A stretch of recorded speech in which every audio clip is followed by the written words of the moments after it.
Okay, this is going to be my review and my walkthrough solve of the MasterMorphix. Now, I don't know if that's the actual name of this puzzle. Please leave it in the comment section if you know the actual name. I've heard a few. One is the MasterMorphix, one is the MasterMorphix.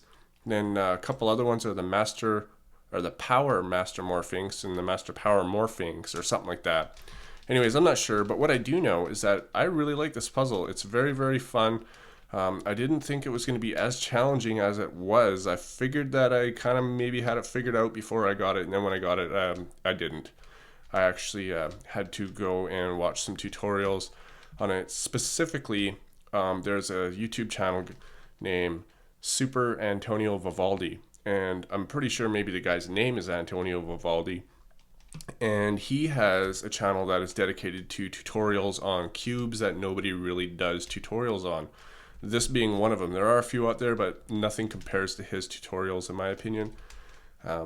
He has an extensive puzzle collection that has a lot of puzzles that a lot of people haven't seen, and very, very rare puzzles, and he's got me into quite a bit. You can go into the description and check out his channel, and you'll be amazed at the kind of puzzles this guy has and just how clear he is when he makes his tutorials. I usually don't give shout outs to people. However, he has helped me so much and got me into so many puzzles that I just think that the guy deserves a lot of views and subscribers. Like, I don't know, he just is amazing puzzle master in my opinion. Anyway, so I'm going to explain to you how this thing moves, as you just saw. Instead of on a Pyraminx, how the bottom whole section moves, well, it moves this way, which is different than a Pyraminx. So it's kind of like a Pyraminx put on its side, and now this is the bottom, you know what I mean? So this is one layer, this is two layers, and this is the top layer. And the way that it's a 3x3 is that these pieces here are the centers, the ones with two colors on here. And every side has a center, and there are 6 sides, which means that there are just like 6 centers on a cube. And the corners, you would think that there are only 4 corners, but actually there are 8. And that these center pieces that look like they're center pieces, those are actually corners. Because if you take this corner, you can actually replace that corner with this corner, as you can see. So there are 8 corners, and these pieces here are edges. And the cool thing is that you can swap out edges. This one could be here, this one could be there, and this one could be there, or other way around. So it actually does make for quite a challenging puzzle. And the way that I'm going to solve this is the way that Antonio Vivaldi solves it. And basically it's the beginner's method. Now I'm pretty sure that we could apply F2L and OLL and PLL algorithms to it, but it would take a lot of practice, and you really, really have to look at your perspective different. So we're going to take a look at the orientation. The proper orientation this cube should be looked at. So as you can see, it sits like this, and you would think that this is the bottom. But it is when it's sitting, but it's not when you're solving. So a center is always on the bottom, as you can see. So this is the bottom. This whole layer here is the bottom. Now you might think that this is the face, but it's not. You turn it this way, you might think this is the face, but it's not. What you have to do is turn it halfway in between those two. And as you can see, now you can kind of get a perspective on the 3x3 aspect of this cube, as we have one layer here, one layer here, one layer here, by these 3 layers here. And this is the center, these are the corners, and these are the edges. So as you can see, there's a whole cube here, and it's like that on every single side. And that's how it's like a 3x3 shaped into a pyramid that acts like a cube. And it's very difficult to solve. And the turning is great on this. I know it's mass produced now, which is how I got it, but before that, I'm pretty sure that you could only buy it through one person who was making them. And now that person, I forget his name, I think I'll put the link in the description here to his channel. He's got some really amazing mods, and but this is out of a 3x3. You can have these made out of a 4x4 all the way up to a 7x7, and Antonio Vivaldi has all of those cubes. And if you want to see an entertaining puzzle, go watch them. They're very, very fun to watch.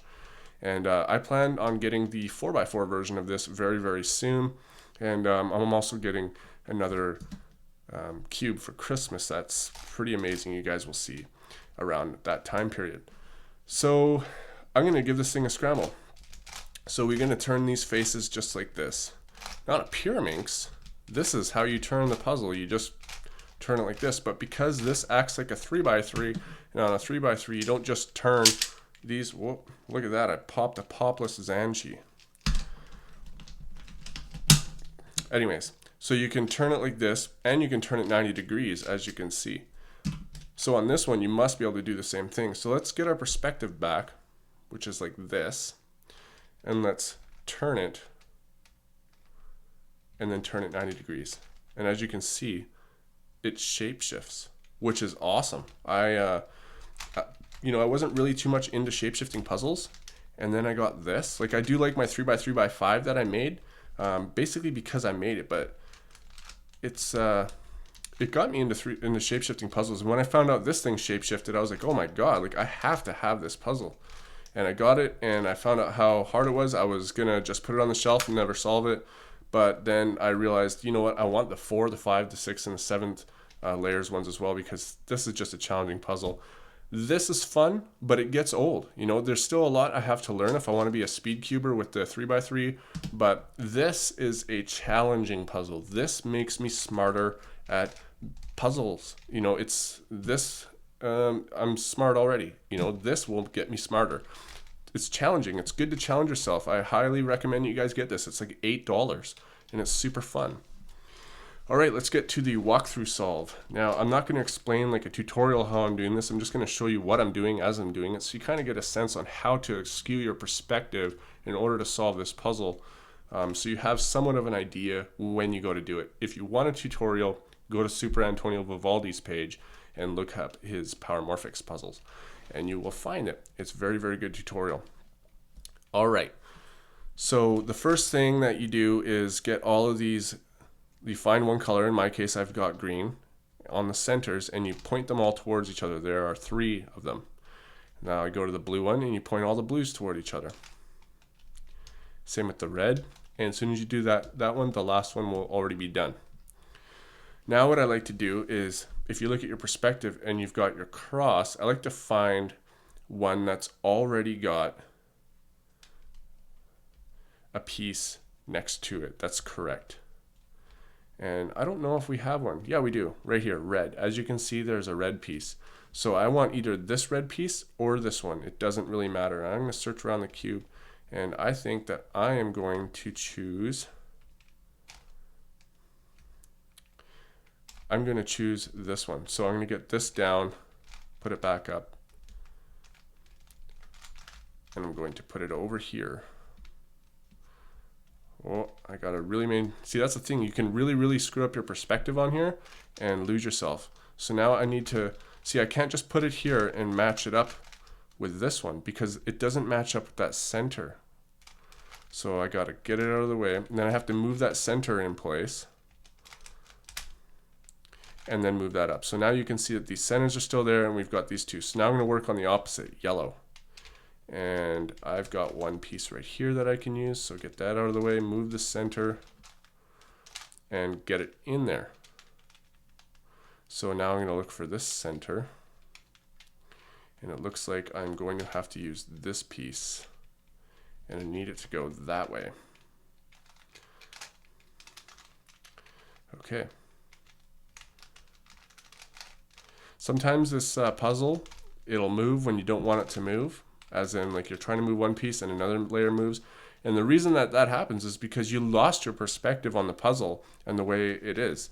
And you just think you're going to turn it one way, but it turns a totally different way because you're just not looking at the puzzle in the right way. So now we've got our cross, as you can see, right there. So now what we're going to do is put in our corner pieces like we do with the beginner's method. So let's take a look at this one. We need a yellow, red, and blue corner piece. And here it is here, yellow, red, and blue. So we're going to insert it just like we do the beginner's method. And there it is. Now we need the yellow because this is a solid piece. So the yellow corner piece, which is in the red spot. So let's take it out and just put it in the yellows. And there we go. Let's get the red one in there. And the red one is inside this. How about when we take this out, we put the one that's supposed to be in there. So yellow, red, and green, which is right here. And that's not the way it goes in, so let's just try it again, and there we go. Let's put the red piece in, which is right above it now. Exactly, this is all we're doing here is solving a 3x3. So now, as you can see, we've got our first layer here. We've got our cross and our 4 corners. Very, very simple. It's just hard to wrap your head around at first. So let's get in these edge pieces, and we're doing exactly like the beginner's method. Moving it away, bringing out the corner, putting the corner back, and matching them up and putting them in. The red one is flipped in there. Let's deal with that after. The blue one, exactly the same. All we're doing is 3x3 stuff here.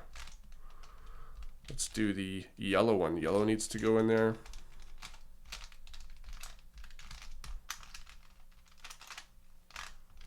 So now we're stuck with the red one.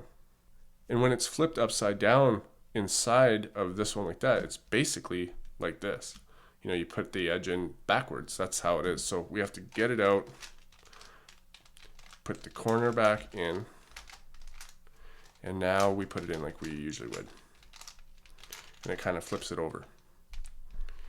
Okay, so now as you can see, this cross on top is already done. Like how we usually have on this cube.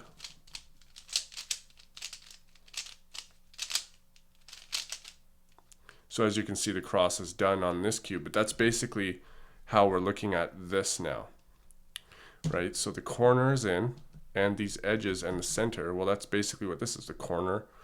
But I basically skipped a vital step of this, so I'm just gonna do a quick rescramble of the top layer so I can kind of show you how you're supposed to look at this and why this is such a difficult puzzle.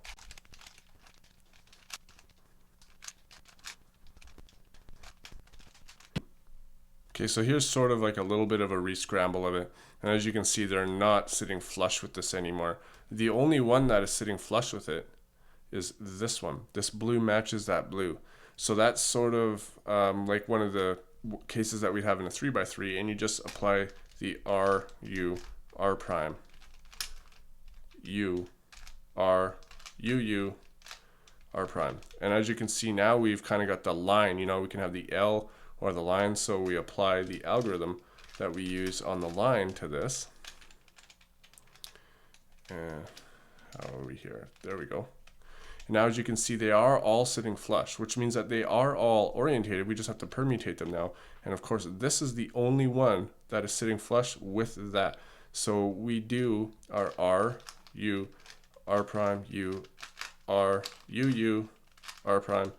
And again, it didn't work, and that's why it's really hard to maintain your perspective on which ones are right and which ones are wrong. So I can see that these are not facing each other, they're running with each other. So this one is, I'm going to say that this one here is right because it's flush, and so is this one. So this is now our L. So let's do our L algorithm. Come on. There we go. So now you can see that they are, these are facing each other, and so are these, but they're still not all flush, so it's hard to determine which ones are in and which ones are out.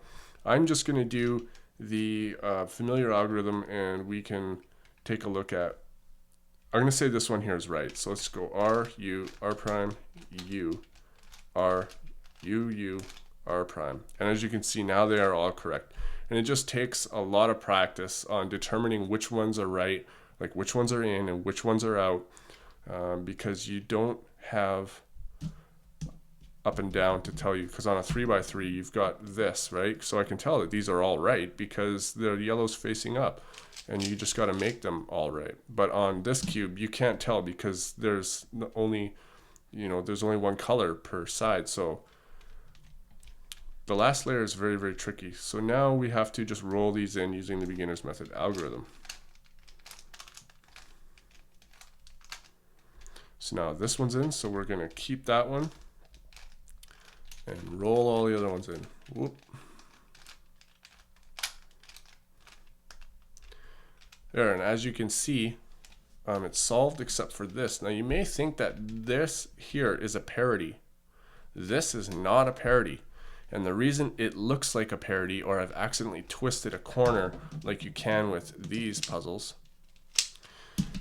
is because I think Antonio Vivaldi called it the parity of false fallacy, or fallacy of false interpretation, or something of, I forget what it is, but basically what's happened is these corners here also need to be turned. So this corner needs to be turned, but these corners here, you think that they can be in any way you want because they only have one color, but it doesn't. You have to have these in a certain orientation. So what we're going to do is we're going to spin this back into its proper permutation or orientation, whatever the word is. So as you can see, it's now back in, but now we're left with this whole mess. But this whole top is done. So you actually have to move another corner and just turn that corner around. And again, it's still not done. So you just turn it one more time.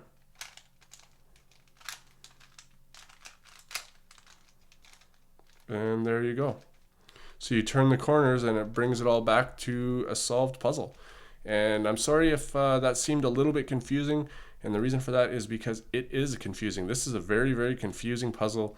It's difficult to solve. It's difficult to wrap your head around. But once you do, it's pretty easy after a little while. But the last layer, a lot of it is guesswork. And you just kind of got to guess and try to use your logic on which ones you think are in and out. And eventually you will get it into these positions. And a lot of the time, not only will you just have one of these corners that need to be rotated, but you'll have both of these, and that's impossible on a 3x3, but it's because this one is not rotated, or this one. It doesn't matter which one you use. Anyways, I highly suggest that you get this puzzle. It is very, very fun. It's become one of my favorite puzzles, and I cannot wait until I get the bigger ones. And please, please go into the description and check out Antonio Vivaldi's page. And if you really like his stuff, then give him a subscription or leave a comment and let him know that you appreciate the work that he does, because he is very, very good at what he does. All right, guys, thanks for watching, and I'll see you on my next video.